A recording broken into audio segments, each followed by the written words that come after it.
Baik, terima kasih Kak Rifki. Oke, sebelum kita memasuki sesi pertama, di sini saya akan membacakan terlebih dahulu tata tertib yang harus ditaati di webinar kali ini, di mana para peserta diharapkan untuk mengaktifkan kamera dan memute mikrofon selama webinar berlangsung. Jadi kepada para peserta yang belum mengaktifkan kameranya, dimohon untuk mengaktifkan kameranya. Dan jika ada pertanyaan, para peserta boleh mengaktifkan fitur raise hand atau mengetiknya di kolom chat. Dan untuk yang terakhir, mengenai e-certificate akan dibagikan kepada seluruh peserta yang telah mendaftar melalui email yang terdaftar selambat-lambatnya. Oke, sekarang kita akan memasuki sesi yang pertama, di mana akan dibawakan oleh moderator kita, yaitu Kamia Rahayu sebagai moderator sesi pertama, dan juga narasumber pertama kita, Bapak Hanafi. Jadi, untuk Kamia, moderator sesi pertama, waktu dan tempat kami persilahkan. Baik, terima kasih Kak Iis. Yang pertama, izinkan saya memperkenalkan diri. Nama saya Mia Rahayu dan saya akan menjadi moderator di sesi pertama yang berisikan topik dunia pariwisata pasca sekolah. Pasti dari kalian semua masih banyak yang bingung dong, habis lulus sekolah mau ngapain nih? Nah, di sini kita bakal mengulas itu semua. Sebelum melanjutkan, saya akan menyapa terlebih dahulu narasumber kita yang pertama. Ada Bapak Muhammad Hanafi yang merupakan SPV Darul Jannah Mais Entur, Kota Bandung. Assalamualaikum Bapak Hanafi, apa kabar? Waalaikumsalam warahmatullahi wabarakatuh. Teh Mia, alhamdulillah baik. Alhamdulillah baik ya Pak. Siap. Sebelum memasuki topik diskusi yang pertama, izinkan saya membacakan terlebih dahulu kurikulum Vinte Bapak Muhammad Hanafi. Bernama lengkap Muhammad Hanafi, lahir di Jakarta pada tahun 1977, seorang SPV dan juga tour guide Darul Jannah Mais Entur di Kota Bandung. Riwayat akademis beliau pernah bersekolah di SDN Karet Semanggi 01 Jakarta Selatan, SMPN 58 Setiabudi Jakarta Selatan, dan SMPN Jakarta atau SMKN 57 Jakarta, dan riwayat pekerjaan beliau pernah bekerja di Hotel Cipta 2 Jakarta, Sinyoni Anyer Seaside Hotel Anyer, Darul Jannah Cottage, DT Mais Entur, dan Darul Jannah Mais Entur.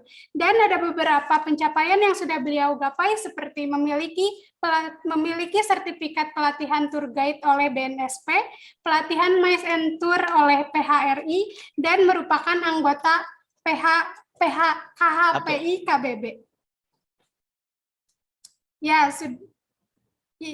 Ya, sudah sangat jelas ya, Bapak Muhammad Hanafi ini merupakan orang yang sangat hebat. Maka dari itu, tanpa menunggu lebih lama lagi, kita akan segera mendengar penjelasan dari Bapak Hanafi. Baik Bapak, kami persilahkan. Baik, terima kasih Teh Mia. Assalamualaikum warahmatullahi wabarakatuh. Waalaikumsalam warahmatullahi wabarakatuh. Ya, alhamdulillahirabbil alamin. Allahumma sholli ala sayyidina Muhammad wa ala ali sayyidina Muhammad. Terima kasih pertama-tama disampaikan kepada Ibu Yosi ya, Kepala Jurusan Pariwisata dari SMKN 1 Bandung. Juga yang kami hormati Pak Beni selaku sesama penggiat pariwisata, begitu. Bapak Ibu guru dari SMKN 1, beberapa saya kenal dan pernah bertemu, begitu. Misalnya Pak Yadi gitu ya. Pak Yadi, apa kabar Pak Yadi? Sesama anggota HPI. Boleh di-unmute lah. Terus yang kedua Ibu Ratika yang pernah magang juga ya di tempat kami sekitar 1 bulanan. Juga Ibu April sama Ibu 9, Ibu 9. Ya, begitu ya. Puji syukur kehadirat Allah Subhanahu wa taala yang telah memberikan kita banyak nikmat ya, nikmat sehat, dan nikmat lainnya, nikmat yang kita sadari maupun yang tidak kita sadari gitu ya.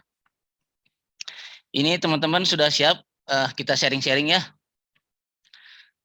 Harapannya sih pada saat pelaksanaan Zoom meeting ini nggak usah terlalu formal-formal aja, anggap aja kita lagi ngobrol-ngobrol ya. Saya di sini bukan berarti lebih daripada teman-teman. Cuman memang secara takdir lebih duluan lahir dan lebih duluan pernah mengalami hal-hal yang mungkin teman-teman belum pernah ngalamin lah begitu ya, khususnya di dunia pariwisata. Tadi disampaikan juga bahwa saya lulusan SMK juga. Kalau dulu namanya bukan SMPN tapi SMIP, Sekolah Menengah Industri Pariwisata. Di sana itu pada saat saya masuk memang baru itu yang ada di Jakarta.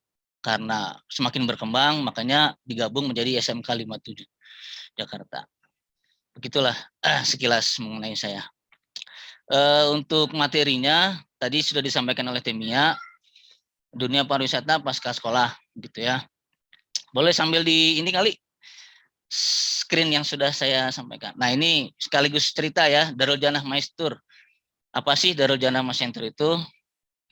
Darul Janah Maistur itu adalah awalnya penginapan gitu ya, Darul Janah Kotes, berdiri dari tahun 1998, lokasinya berada di dalam pesantren pondok pesantren Darut Tauhid.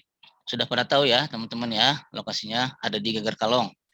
Tahun 98 berdiri penginapan, awalnya hanya untuk eksklusif lah untuk pelatihan dan mendukung kegiatan di Darut Tauhid.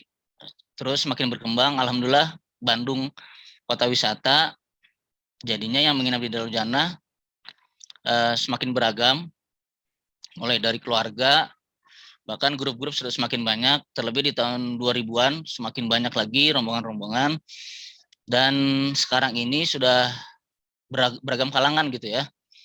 Dan untuk MAIS-nya sendiri mulai diseriuskan di tahun 2012, yaitu untuk menjebatani, memfasilitasi kebutuhan daripada tamu-tamu rombongan yang menginap di Darul Janah. Tamu rombongan ini banyak sekali keperluannya, kegiatannya. Selain menginap, ternyata mereka juga ingin mengadakan kegiatan di kami di Darut Tauhid. Kebanyakan sih menginap 2 hari 1 malam. Hari pertama menginap, hari kedua jalan-jalan, dan terus berkembang. Ada sudah mulai masuk dari Malaysia, khususnya di tahun 2009-2010, Malaysia sangat banyak masuk. Nah, kalau alhamdulillah Malaysia karena mempunyai kesamaan visi gitu ya, sama-sama Islami gitu. Travel yang kita kerjasama di Malaysia itu visinya juga Islami, sama dengan kami. Karena itu mereka mempercayakan kita untuk menjadi operatornya selama di Bandung.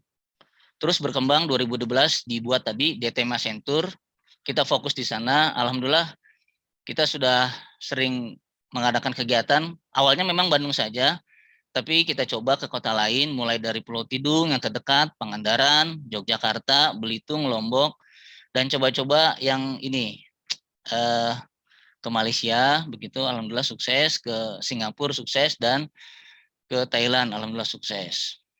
Begitu. Cuman mestinya kita mau ke Korea, tapi berhubung pandemi jadi kita break dulu, dan sementara DTMS Enturnya tiarap, karena itu kita bergabung di Darul Janah dulu. Makanya namanya Darul Janah Mas Entur. Itu sekilas mengenai Darul Janah Mas Entur. Setelah itu kita berlanjut ke screen selanjutnya. Silakan, operator. Ya, dunia pariwisata pasca sekolah. Jadi alhamdulillah kondisi sekarang semakin membaik ya. Kita berdoa semoga pandemi ini segera berakhir, apalagi dari hari ke hari kasus positif semakin turun, walaupun katanya ada yang bilang Desember, ada yang bilang Januari, ada yang bilang Februari, itu katanya mau meningkat lagi. Nah, kita mah pasrah aja ya. Mudah-mudahan yang mereka prediksi itu adalah prediksi gitu, bukan target. Jadi kita berharap, kita berdoa gitu, semoga pariwisata segera pulih kembali. Kita lihat di Lombok kemarin ada gelaran yang cukup besar, dan rencananya juga akan digelar lagi. Di Bali juga ada bulu tangkis, gitu ya, dan kota-kota lain juga sudah mulai menggeliat. Bandung sendiri sudah mulai menggeliat, dan saya sendiri di Darul Janah Masentur, alhamdulillah sudah dari bulan kemarin sudah mulai ada event-event, baik itu event di Bandung sendiri maupun ke Pangandaran. Oke, lanjut. lulus SMK biasanya mau ngapain? Ya ini wirausaha ini mulai dari yang terkecil dulu ya. Memang tidak banyak lulus SMK gitu yang wirausaha. Wirausaha itu apa? Apakah dagang? Tentu bukan ya. Wirausaha kalau dari bahasa kerennya entrepreneur. Entrepreneur itu saya artikan bukan hanya sekedar berniaga, tapi dia mandiri. Misalnya kalau dunia pariwisata setelah lulus ada juga gitu teman yang nyaman jadi tour guide freelance.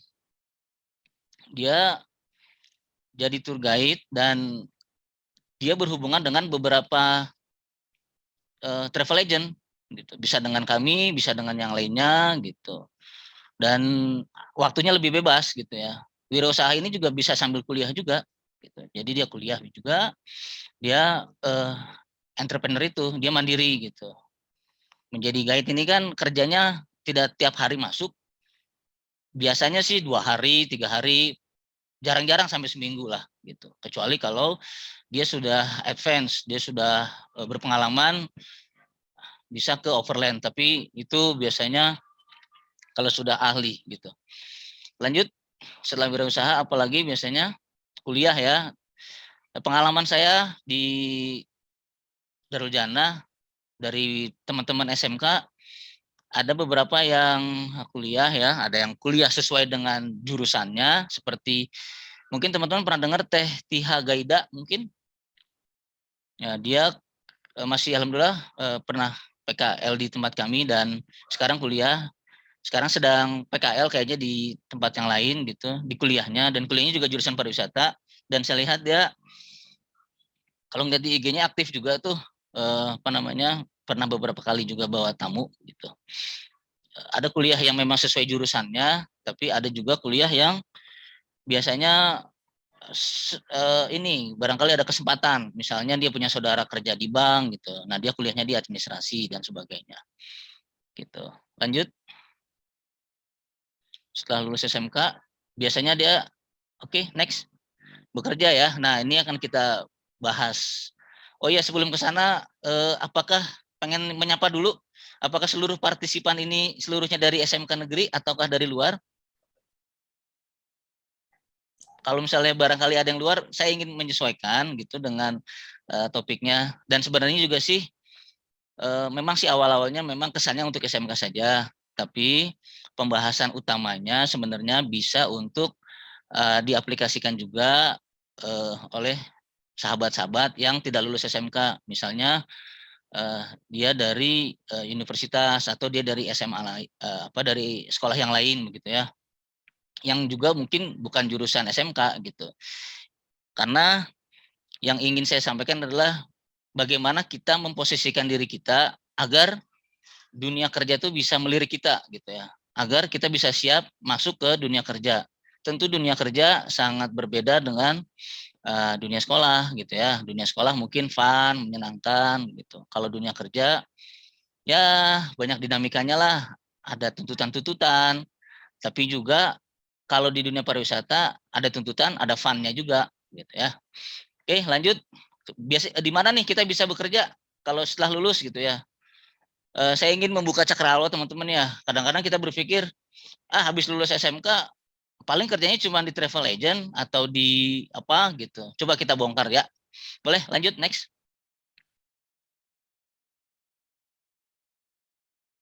Oh iya, sebelum ke sana ini ada beberapa lulusan alumni SMK yang masih bekerja sama dengan kami ya. Teh Gina Nurwulan, barangkali Ibu Yosi kenal dengan beliau? Kenal ya? Iya, Pak. Saya kenal, alhamdulillah. Mungkin 2 tahun yang lalu ya beliau Ya. sekolah di sana ya. Ya, Teh Gina ini sebenarnya kuliah Bu di jurusan administrasi kalau nggak salah gitu, administrasi atau perkantoran. Dan karena saya melihat dia mempunyai jiwa yang sangat dibutuhkan di dunia pariwisata, kami masih tetap kontak-kontakan gitu ya. Khususnya kalau misalnya kami sedang ada event. Kemarin terakhir kita ada event selama 3 hari 2 malam, kegiatannya berkuda memanah dan Bandung City Tour. Dan alhamdulillah Teh Gina juga waktunya bisa di sela-sela kuliahnya itu, makanya kita kerjasama dengan Teh Gina gitu. Dan dia cukup berdasarkan selama dia PKL gitu ya di tempat kami, dengan performa yang dia tampilkan gitu cukup baik, dan insya Allah kedepannya juga kita akan terus bekerja sama dengan Teh Gina selama beliau juga bisa meluangkan waktunya ya, karena saya juga harus memahami dia masih kuliah juga gitu. Begitu. Dan ini juga ini siapa nih Bu? Kenal Bu dengan beliau Bu? Teman-teman, Tehnya kenal nggak dengan orang ini? Ayo Ya. orang ini dicari nih. Dicari nih orang ini nih. Ya Kang Rifki memang masih sekolah ya Bu ya, kelas 3 ya. Mohon izin sekaligus ini mohon izin Ibu, karena katanya Rifki kan sekarang sekolahnya masih kadang masuk kadang enggak gitu ya. Di penginapannya Bu kadang rame gitu Bu, dan kita masih membutuhkan freelance gitu. Makanya memang tidak tiap hari Kang Rifki masuk di penginapannya. Paling seminggu bisa 3 hari, bisa 4 hari begitu. Dan untuk event juga Rifki juga insya Allah akan kami libatkan begitu Bu. Jadi teman-teman yang PKL teman-teman SMK jangan bingung, jangan khawatir. Kalau misalnya kitanya baik, kitanya sudah siap, kita mempersiapkan diri gitu untuk masuk ke dunia industri, insya Allah bisa gitu. Ini buktinya yang alumni ada, yang masih sekolah juga ada begitu. Begitu, lanjut teman-teman. Di mana aja sih SMK bisa bekerja gitu ya. Yang pertama tentunya sudah pasti ya di travel agent, karena memang ini yang sangat related dengan dunia pariwisata. Kalau di travel agent di mana aja sih? Di bagian apa maksudnya kita bisa menempati posisi gitu. Biasanya memang kalau untuk fresh graduate SMK biasanya di tenaga-tenaga yang operasional, misalnya di pendampingan kegiatan. Pendampingan kegiatan juga ini bertingkat Bu ya. Tidak sekedar hanya nemenin saja, tapi bertingkat. Yang pertama mungkin ada tour guide-nya, dia yang bercerita gitu. Kalau di dalam ruangan bisa jadi class leader namanya. Itu biasanya kalau mencapai tahap situ harus ini dulu yang sudah berpengalaman dulu, karena kemampuan dibutuhkan beberapa kemampuan. Yang paling utama tentunya kemampuan berbicara, public speaking. Terus yang kedua di bagian lain, sebelum ke hotel, maaf. Di travel agent sendiri biasanya sebelum ke jadi tour guide disupport dulu biasanya. Support itu artinya dia yang bantu-bantu dulu di event. Kalau misalnya contoh realnya teman-teman pasti tahu Bandros kan ya. Lokasinya kan ada di depan sekolah gitu ya, mangkalnya. Nah, di Bandros itu kalau nanti bisa cross check dengan Pak Yadi, sebelum jadi anggota HPI-nya dites dulu di Bandros itu 5 kali biasanya. 2 kali atau 3 kali jadi supportnya. Nah, baru kalau sudah bisa mendampingi dan melihat bagaimana tour guide-nya berbicara, baru dianya tampil gitu berbicara di depan tamu gitu. Dan beberapa ini lain gitu ya, bagian-bagian lain seperti tiketing gitu, bagian handling reservasi gitu, dan bisa juga nanti di bagian tour planner gitu. Bisa dilanjut di hotel ya, seperti tadi Kang Rifki yang masih freelance di tempat kami, utamanya sih di bagian front line gitu ya, di anak-anak teman-teman SMK ini bisa bekerjanya. Front line itu apa aja? Pertama bisa di front office. Front office itu juga ada beberapa bagian ya. Contohnya di registrasi, kalau hotel-hotel bintang itu dibagi beberapa bagian tuh. Ada bagian registrasinya, ada bagian kasir. Bahkan oh iya saya ingat, ada lulusan SMK juga ini sama Teh Gina, dia bekerja di kasir di perusahaan di rumah sakit MK Jasmine, rekanan DT juga. Itu namanya Teh Dinda. Dia juga sudah 6 bulan mungkin kerja sebagai kasir di MK Jasmine itu, Medika, semacam klinik kelahiran sih kalau nggak salah. Gitu. Frontliner itu ya bisa di kasir, bisa di front office, bisa di operator telepon, bisa juga di waiter. Waiter itu kan yang guest contact ya, yang berhubungan dengan tamu gitu, yang ngobrol gitu. GRO, Guest Relation Officer, yang berhubungan dengan komplain-komplain dan sebagainya, serta public relation. Lanjut. Di tempat wisata juga, nah enaknya di Bandung sebenarnya nggak usah bingung ya teman-teman. Saya juga kadang-kadang bingung tuh Bu kalau melihat apa namanya data gitu ya. Kan kalau katanya kemarin waktu saya ikut juga workshop di SMK 1, berdasarkan data katanya penyumbang terbesar pengangguran itu dari SMK katanya begitu.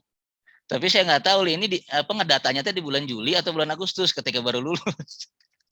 Coba kalau misalnya di datanya itu di bulan Januari gitu ya, atau 6 bulan setelahnya, barangkali berubah kali. Gitu. Saya juga bingung gitu ya, kan Bandung ini kan kota wisata, tempat wisata banyak banget. Mulai dari Saung Angklung Ujo, terus Museum Asia Afrika, Farmhouse, Great Asia, banyak lah, floating market, The Lodge dan sebagainya. Itu kan sangat banyak sekali gitu, dan mereka pasti membutuhkan tenaga untuk menjaga tempat wisata tersebut gitu. Dan mereka kan nggak mungkin nyari yang pasti mereka mengutamakan yang sudah mengerti lah tentang dunia pariwisata gitu ya. Tempatnya juga kan apa namanya, bagian-bagian juga sangat banyak sekali kalau tempat wisata. Ada yang bagian tiketing, waktu saya ke floating juga kan ada bagian juga informasi center gitu. Juga di outlet-outlet, biasanya di tempat wisata kan ada outlet-outlet tertentu ya. Misal di floating market kan ada outlet tempat area anak-anak gitu. Mereka kan bisa jaga di sana, atau zoo, atau tempat kolam renangnya gitu. Selanjutnya lagi di restoran. Tadi sudah disampaikan ya, bisa di waiter juga ada di restoran tuh biasanya bagian greeter. Greeter itu artinya yang menyapa tamu pada saat datang. Greeter berasal dari apa, greeting gitu ya. Lanjut lagi. Front office ini maksudnya bukan itu ya, tapi di bagian front office-nya. Contoh, kan ada beberapa tempat kerja yang ada front office-nya gitu. Bisa kita sebutlah misalnya apartemen, bisa terus bisa rumah sakit, kantor-kantor gitu ya. Dan banyak lagi selama dia ada front office-nya gitu. Selanjutnya yang terakhir adalah tentunya menjadi tour guide gitu ya. Dan apa, harapan saya sih teman-teman inilah ya, ada tertarik gitu ya untuk apabila misalnya belum pengen jadi tour guide, paling tidak tertarik dulu lah untuk mengenal lebih dalam tour guide itu apa sih gitu ya. Dan kenapa tour guide ini yang saya rasakan kok banyak sekali teman-teman saya bahkan yang usianya di atas saya masih setia menjadi tour guide gitu. Memang setelah saya dalami luar biasa begitu ya. Kalau ada istilah kerja sambil main lah gitu. Atau main sambil kerja. Saya kurang jelas. Tapi yang pasti jadi tour guide itu sangat menyenangkan. Dan untuk awal saran dari saya adalah sahabat-sahabat bisa apa namanya, bekerja dulu menjadi seorang tour guide gitu. Dan bisa kalau misalnya teman-teman sudah berpengalaman, sudah memiliki jam terbang yang cukup tinggi menjadi seorang tour guide. Kalau misalnya teman-teman sudah mempunyai banyak relasi, sudah mempunyai apa, itu bagus juga tuh kalau misalnya teman-teman bisa menjadi tour guide freelance gitu.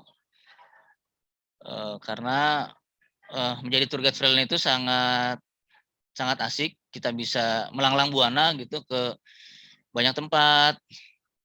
Udah ya pergi ke banyak tempat, udah gitu kita juga dibayar, makan enak dan sebagainya ya. Begitu ya.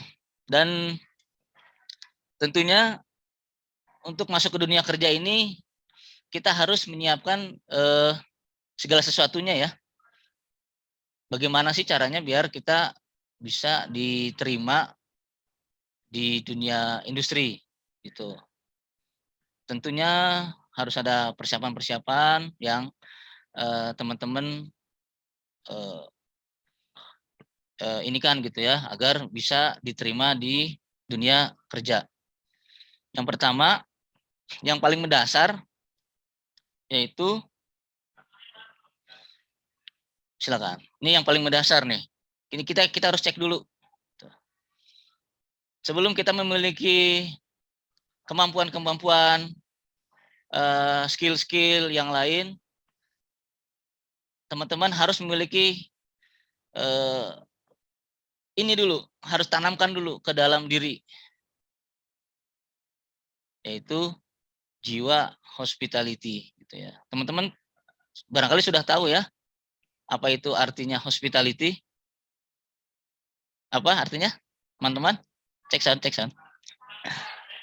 Hospitality apa? Bolehlah sambil inilah, sambil Keramahan, Pak. keramahan. Oke, yang lain? Kan katanya kita kalau misalnya kerja di dunia jasa itu kan bekerja di hospitality industry gitu ya. Itu sudah sangat terkenal sekali. Hospitality itu apa? Keramahan ya. Pelayanan. Nah, itu siapa itu? Pelayanan. Ya, siap? Reva. Oh ya, mantap. Ya, itu. Secara sederhananya hospitality adalah pelayanan gitu ya. Tapi memang pelayanan ini kadang-kadang disalahartikan. Mohon maaf, saya ingin bicara agak sedikit dalam mengenai hospitality ini.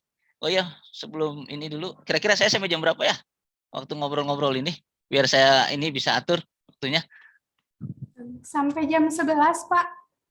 10 menit lagi ya. Oh iya. Oke. Ya, udah gini. Itu ada tanya jawab nggak Ada Bapak, nanti ada sesi tanya jawab. setelah ini? Atau nanti gabung dengan Pak Beni? Setelah ini, Pak. Setelah ini, oke lah, gini, sederhananya gini, hospitality saya singkat-singkat saja. Hospitality tadi pelayanan seperti apa yang diharapkan gitu ya. Tentunya pelayanan yang paripurna. Kalau dalam bahasa kerennya adalah service excellent, gitu ya. Nah, untuk mencapai service excellent ini tentu tidak mudah dan perlu proses. Tidak bisa juga ketika kita baca buku tentang service excellent, atau saya kemarin ikut pelatihan service excellent, saya langsung bisa gitu. Ini by proses dan harus dilakukan. Contoh service excellent adalah misal dalam dalam event. Contoh misalnya saya sedang bawa tamu, saya sampai di acara makan siang, saya sampai di rumah makan sederhana lah, rumah makan sederhana Padang gitu. Nah, kita mempersilahkan tamu-tamu untuk makan duluan. Mereka sudah menempati mejanya masing-masing, hidangan sudah disiapkan, terus kita persilakan mereka makan, selanjutnya baru kita makan. Nah, pada saat kita makan, tidak jarang tamu itu memerlukan bantuan kita. Misal tiba-tiba datang, Pak, punten, HP ketinggalan, cas-casan di bis gitu ya. Padahal kita baru aja 3 suap makan. Nah, itu gimana kita sebagai pendamping tamu? Apakah, Bu, sebentar ya, saya lagi kagok makan? Ataukah kita tinggalkan makan kita dulu, kita memenuhi kebutuhan tamu tersebut gitu. Atau juga bisa juga pas lagi makan tiba-tiba ada satu, Pak, perut saya sakit. Di sini Bapak punya ini enggak, obat sakit perut? Aduh, Bu, kita nggak bawa, punten P3K-nya ketinggalan. Aduh, Pak, ini saya kayaknya kalau misalnya begini terus saya nggak bisa ikut tur gitu. Atau ada apotek nggak, Pak, gitu. Kita tahu apotek ada tapi agak jauh misalnya. Nah, itu service excellent kita menentukan di sana. Apakah kita mau meninggalkan kita acara makan kita untuk membeli obat sakit perut itu, ataukah bagaimana gitu. Hal-hal hospitality service excellent ini banyak lagi ya. Nanti di dunia kalau sudah mendampingi tamu itu sangat banyak. Gitu ya, seperti hal-hal kecil, misalnya ada tamu lagi bawa tas gede gitu ya, kita bantu untuk membawakan. Ada tamu-tamu yang mungkin jalan kakinya tidak terlalu bagaimana, agak perlahan, kita bantu dan sebagainya. Dan pelayanan ini juga tidak semuanya ya kita harus penuhi kebutuhan tamu. mohon maaf kalau misalnya mungkin agak sensitif, tapi kita juga harus memperhatikan pelayanan yang kita berikan kepada tamu. Utamanya kalau misalnya tamunya itu sudah request hal-hal yang kira-kira tidak sesuai dengan norma-norma yang berlaku di kita, gitu ya. Saya tidak perlu menjelaskan secara detail, tapi kalau misalnya teman-teman nanti di lapangan, gitu ya, tidak sedikit ada beberapa tamu bahkan yang minta tolong hal-hal yang mungkin kita sendiri pun risih untuk melakukan, gitu.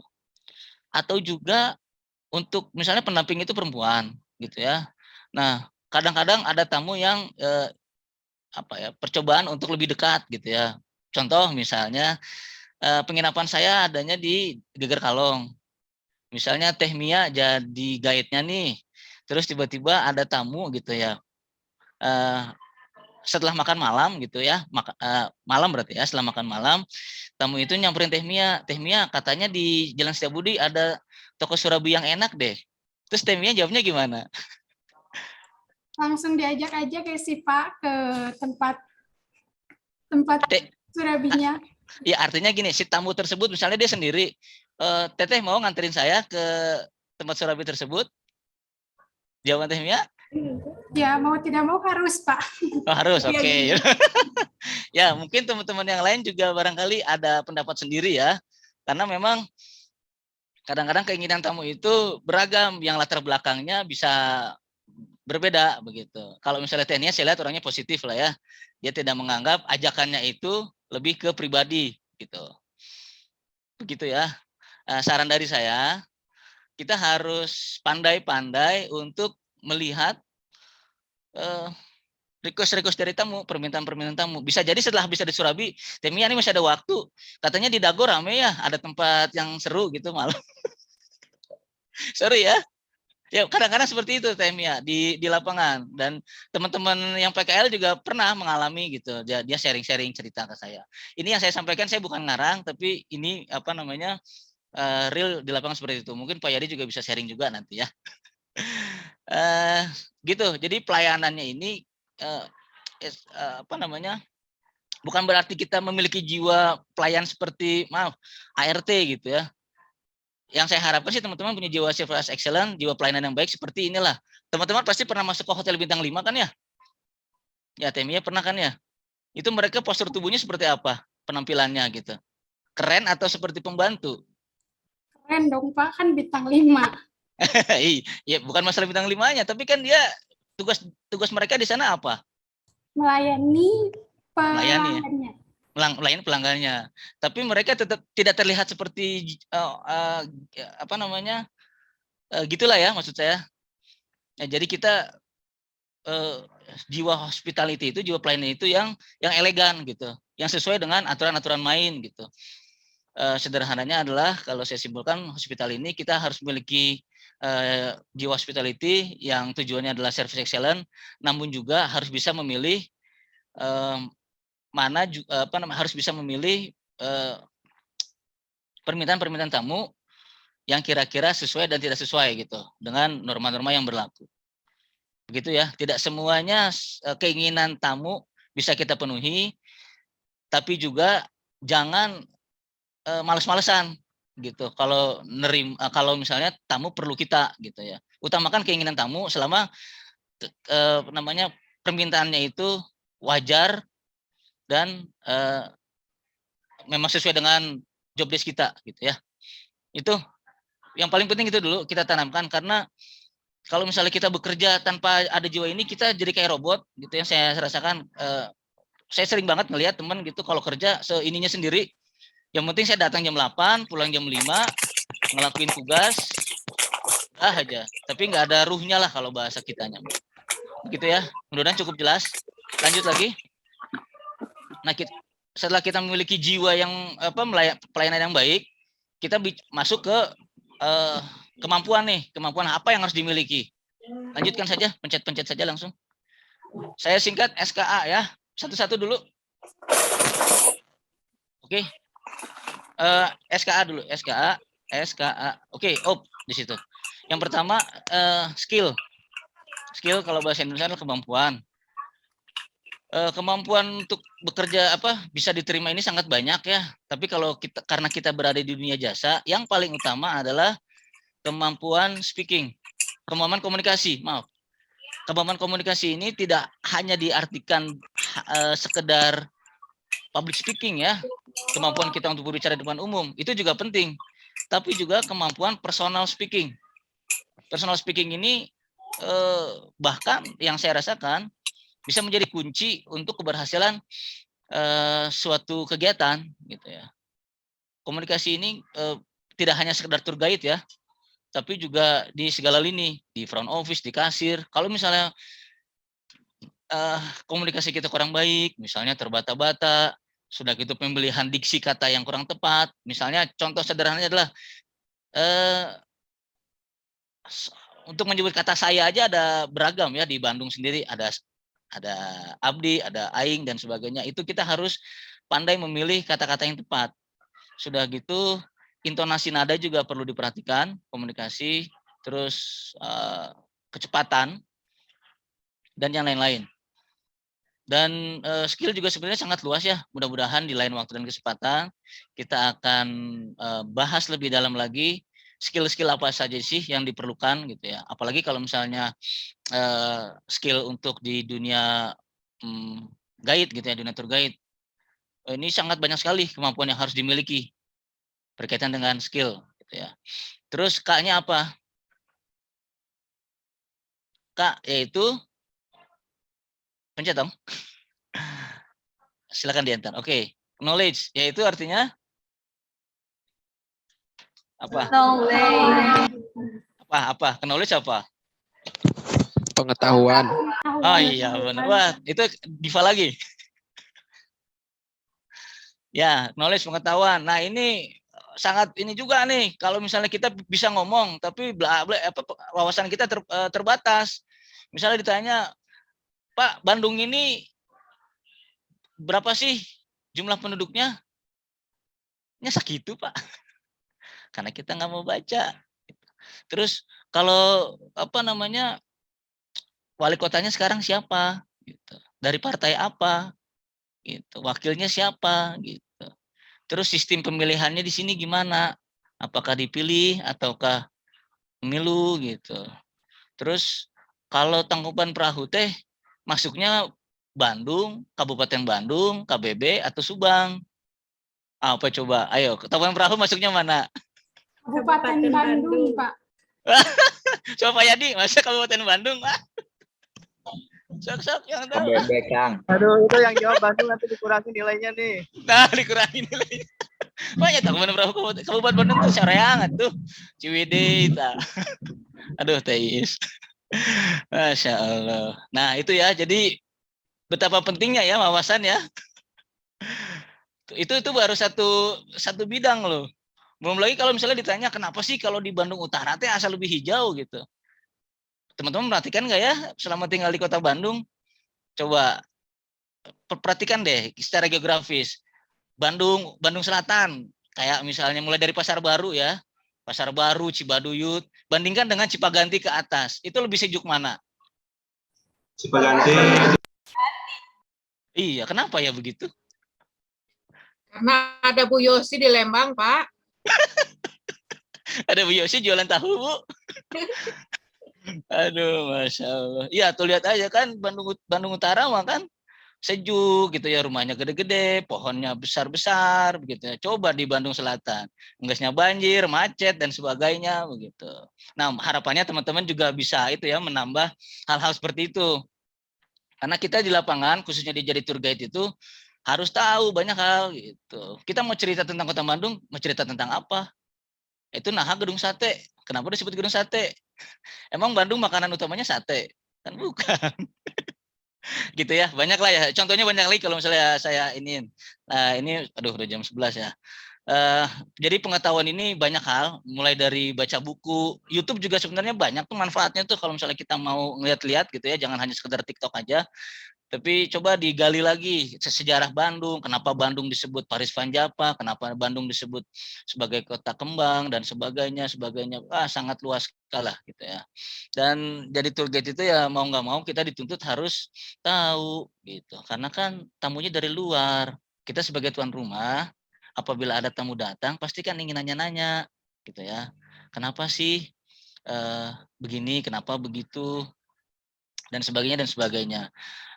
Gitu ya, teman-teman bisa terus sampai sekarang pun saya masih belajar, dan bahkan besok mohon doanya saya juga masih ikut pelatihan Ibu, masih pelatihan HPI gitu, karena saya sadar kalau sudah ketemu dengan tamu teh nanyanya kemana-mana aja Bu gitu. Bahkan saya juga nggak bisa jawab nih kalau ditanya itu yang di Cipaganti nama pohonnya apa.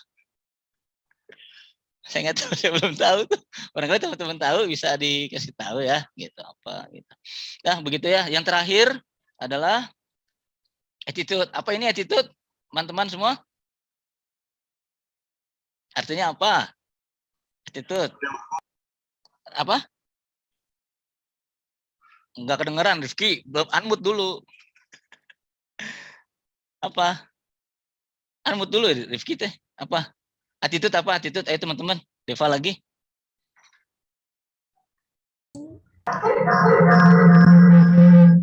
Aduh. Feedback. Attitude ya. Bisa sederhananya apa? Teman-teman barangkali sikap ya, perilaku gitu ya, tingkah laku kita seperti itu.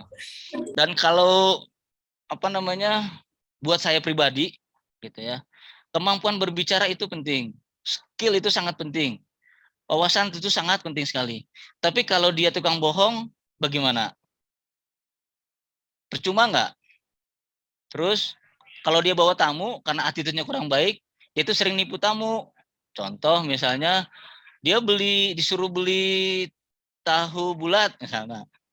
Sok beli tahu bulat 10.000 gitu. Aduh Pak, maaf Pak, harganya nggak segitu sekarang mah gitu. Padahal kan 500-an ya. Ya buat saya pribadi kalau misalnya saya disuruh memilih gitu ya, di manakah ketiga aspek yang wajib dimiliki ini yang paling gitu ya, yang paling utama? Apakah kemampuan, apakah pengetahuan, ataukah perilaku? Kalau buat saya pribadi, saya lebih memilih attitude-nya dulu yang kita rapihkan gitu, yang kita benahi gitu ya. Bagaimana kalau misalnya attitude kita itu gampang marah, nggak hanya sekedar jujur penting, sangat penting, jujur itu sangat penting sekali, karena selama saya membuat tamu Malaysia, mereka itu kalau pertama kali jumpa dengan kita, mereka itu melihatnya kayak curiga dulu gitu Bu. Jangan-jangan saya di sini teh diperes gitu sama orang Indonesia, uang saya dihabiskan oleh orang Indonesia gitu. Itu awal-awal saya merasakan hal itu Bu, tatapan mereka, dari perilaku mereka sangat berhati-hati sekali kalau misalnya mengeluarkan uang si Malaysia tersebut. Tapi lama-lama kita jalanin, kita ya lakukan saja, kita yang terbaik saja. Alhamdulillah mereka terus sampai sekarang begitu. Bahkan Darul Jannah sendiri sudah kontrak eksklusif dengan travel agent Malaysia tersebut. Begitu ya. Attitude sendiri ini yang tadi saya sampaikan, jujur yang pasti, terus juga jangan gampang kalau zaman sekarang bahasanya baper ya tamunya ini sedikit gitu. Lila tengsi tamu teh gitu ya.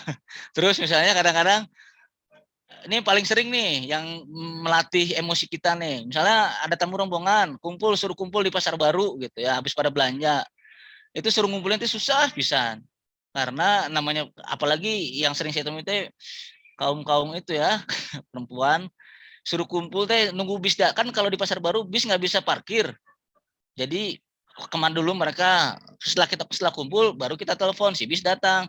Nah nunggu 10 menit teh kadang-kadang ada yang sebentar ya Pak, itu teh saya lupa gitu ya, ayo gitu. Nah ketika bis datang ada Bu 1-2 yang ketinggalan. Nah gitu, kalau misalnya kita jengkel nggak tinggal bae lah gitu. Nah itu kan tidak boleh gitu ya. Terus perilaku juga dilihat juga dari penampilan ya Bu ya. Mohon maaf kalau saya hari ini Sabtu jadi santai saja gitu. Kalau misalnya sedang bawa tamu, penampilan kita juga harus disesuaikan gitu ya. Usahakan jangan pakai kaos lah gitu. Terus kaos boleh tapi yang berkerah gitu. Terus juga jangan pakai kaos yang ada menonjolkan organisasi tertentu, misalnya Briges atau partai tertentu, jangan hal seperti itu. Nggak perlu. Kita tahu lah, misalnya dia anak motor atau apa, nggak perlu nonjolin hal seperti itulah, gitu ya.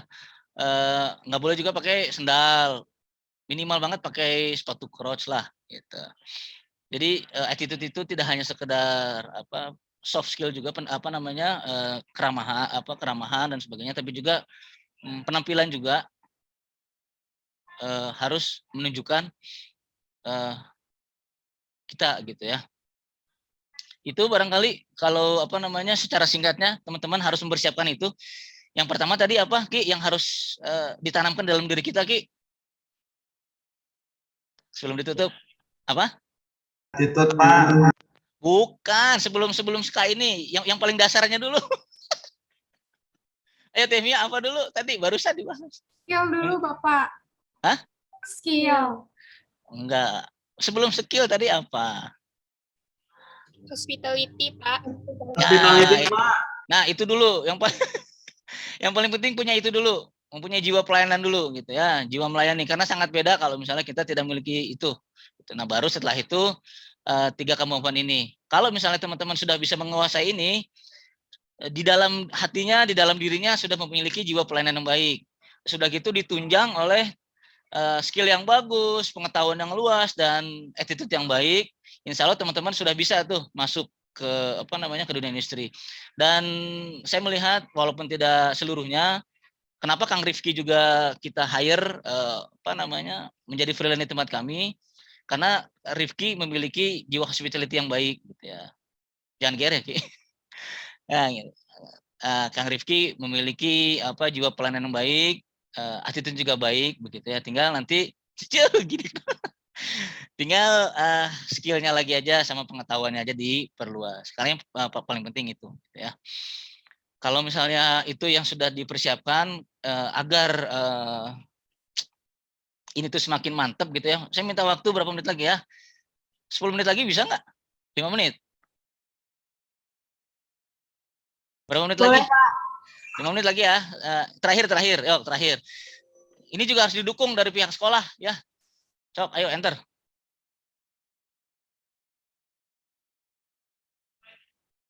Cok di enter. Dukungan dari pihak sekolah, ya.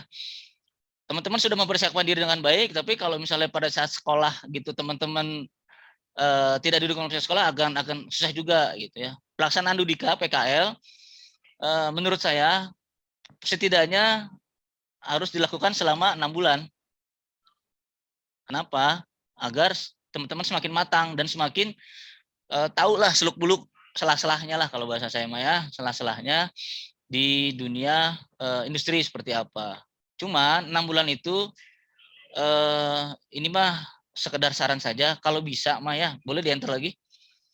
Tidak hanya di satu tempat, boleh di enter. Next. Karena apa? Sebentar. 3 bulan itu kalau bisa mah di 2 tempat. Contoh misalnya 3 bulan pertama di tempat kami Darul Jannah. Tempat kedua bisa juga di The Lodge misalnya. Atau di Museum Asia Afrika yang banyak orang asingnya gitu. Kan kalau yang jago-jago bahasa Inggris kan untuk melatih skill bahasa Inggrisnya bisa memperlancar juga kan, di Museum Afrika itu sangat banyak tamu-tamunya, gitu ya. Kenapa? Biar pilihan nanti setelah lulus tuh banyak pilihan gitu kan. Tadi seperti saya sampaikan di awal, setelah lulus SMK tuh banyak sebenarnya peluang-peluang kerja kita, apalagi Bandung kota wisata, gitu ya. Terus yang terakhir adalah last but not least adalah kalau bisa per 6 bulan sekali atau satu tahun sekali ada outing.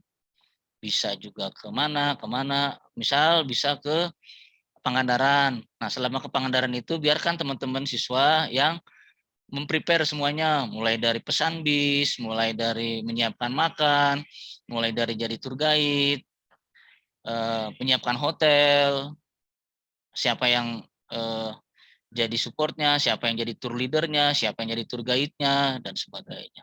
Begitu barangkali teman-teman semua cukup ya. Coba next dah. Perasaan saya sih sudah ya. Terima kasih. Semoga ada manfaat yang dapat dipetik. Kira-kira ada yang mau ini nggak didiskusikan atau ada yang mau ditanyakan? Kurang banyak Pak Hanafi. Pengalaman Nanti, Pak Pak Hanafi berapa tahun tuh baru sekecil apa? Baru secuilnya kayaknya. Ya, ya kan waktunya Pak Yadi. Iya, iya. Mudah-mudahan di lain tempat kita bisa apa Siap. namanya ya sharing-sharing lagi nih apa namanya pengalaman Siap. di dunia industri gitu. Siap. Ya, mangga ada yang mau ini apa namanya curhat-curhatan atau apa gitu. Tapi jangan curhatan masalah pasangannya ya. Maaf, kita langsung masuk ke sesi tanya jawab aja ya, Pak. Ya, silakan Teh Mia, mangga. Teman-teman yang sudah punya pertanyaan boleh langsung dikirim di kolom chat ya.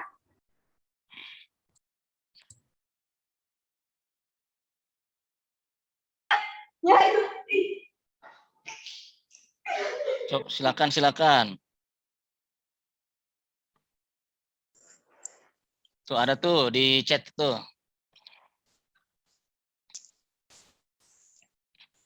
Unmute dong, moderator. Bapak maaf, masih di mute Bapak tadi. Ya, lanjutkan. Coba Ada dibacakan. Ya. Ya, Pak. Halo, saya Fairuz, izin bertanya, selain memperhatikan keinginan tamu, apakah ada beberapa tips agar kita bisa memiliki jiwa hospitality yang baik? Oke, ada ya. Yang pertama, kita harus siapkan mindset kita bahwa ada istilah joke lah kalau di rumah makan Padang ada tulisan begini. Anda puas apa namanya? Kalau Anda puas sampaikan ke teman-teman Anda, kalau misalnya Anda tidak puas sampaikan ke kita. Anda puas kami lemas begitu ya. Artinya mindset kita harus disiapkan bahwa kita dalam melayani itu kita harus setting bahwa kepuasan tamu adalah yang utama gitu ya. Bagaimana caranya biar tamu teh seneng, happy gitu ya. Itu teh dari hari pertama juga sebenarnya sudah kelihatan kalau misalnya tamu tuh sudah nyaman dengan apa yang kita bawakan. Yang paling sederhana adalah kita setting saja mindset kita bahwa kita ingin memberikan yang terbaik kepada tamu. Kita berusaha maksimal sesuai dengan kemampuan kita, kapabilitas kita, gitu, agar tamu itu merasa nyaman, merasa senang dengan apa yang kita suguhkan, apa yang kita berikan, apa yang kita sampaikan, gitu. Dan yang paling penting adalah usahakan, mohon maaf kalau agak lebay ya, usahakan pelayanan kita itu dari hati. Dari hati itu maksudnya kita tulus memberikan itu gitu. Kadang-kadang kita ngasih bantu ke tamu teh, mudah-mudahan dapat tip. Mudah-mudahan tamunya merek sesuatu gitu. Walaupun itu hanya desiran-desiran, simpen dulu. Gitu ya. Insya Allah lah kalau yang saya rasakan sendiri mah ringgit-ringgit aja mah dapat lah, insya Allah. Tips-tips aja dapat. Itu mah nggak perlu disampaikan. Tamu juga ngerti gitu ya. Kalau misalnya tamunya senang dengan apa yang kita berikan gitu ke tamu, pasti tamu juga ini gitu ya, respect dengan apa yang kita berikan gitu.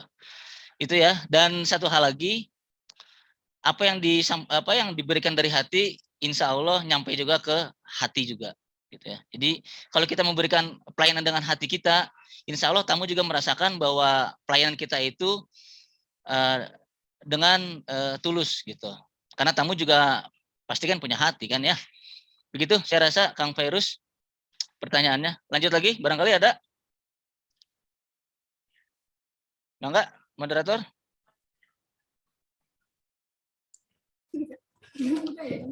Apa ya udah. Baik Bapak, ini ada pertanyaan lagi dari Rozak Haris. Halo Pak, izin bertanya, untuk di luar jurusan pariwisata, apa bisa masuk ke dalam industri pariwisata? Bisa banget. Bisa banget. Contoh gampangnya gini, apakah setiap pemusik harus sekolah di sekolah tinggi musik? Kan enggak ya. Terus juga banyak juga apa teman-teman guide gitu, dulunya mah kuliah jurusan apa gitu dan sebagainya. Yang penting mau gitu. Orang jadi artis juga kan nggak mesti harus sekolah artis. Orang jadi model juga kan nggak harus jadi sekolah model gitu. Begitu juga dengan dunia pariwisata. Yang penting teman-teman mau inilah, mau belajar, mau membuka diri, membuka wawasan, dan cari terus gitu. Saya juga sebenarnya bukan saya sebenarnya orang perhotelan, tapi sebenarnya relatif sih orang perhotelan. Dan ketika melihat dunia pariwisata, dunia guide itu semakin saya dalami semakin menyenangkan, akhirnya saya kecebur di situ deh. Dan insya Allah sih kedepannya saya akan seriuskan gitu dengan dunia pariwisata ini, khususnya dunia tour guide. Begitu. Jadi pede aja dan persiapkan diri dan hati gitu ya. Lanjut. Ya. Satu pertanyaan lagi ya Pak. Ya. Ada pertanyaan dari Jihan. Kalau kita ingin lanjut bekerja, tapi tidak di bidang pariwisata, sebenarnya bakal susah tidak Pak?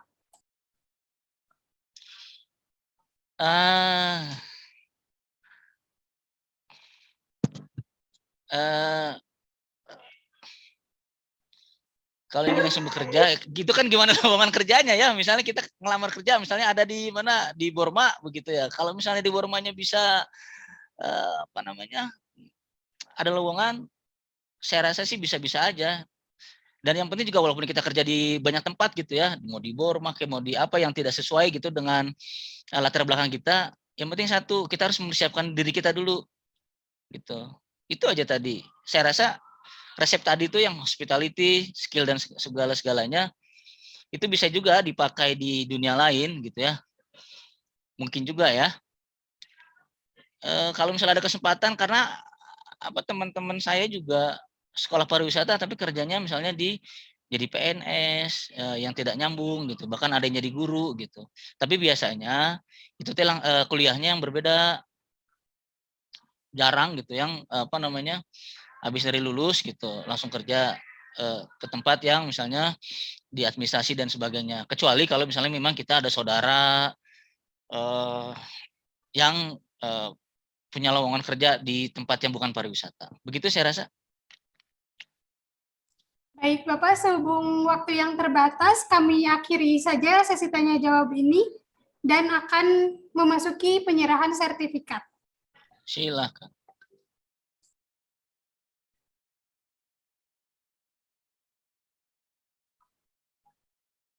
Oke. Terima kasih Pak Hanafi sudah bersedia untuk memaparkan dan menjawab pertanyaan dari para peserta. Semoga ilmu yang telah disampaikan bermanfaat bagi kita semua. Oleh karena itu, saya tutup sesi pertama ini dan saya akan kembalikan kepada MC kita, Kak Iis.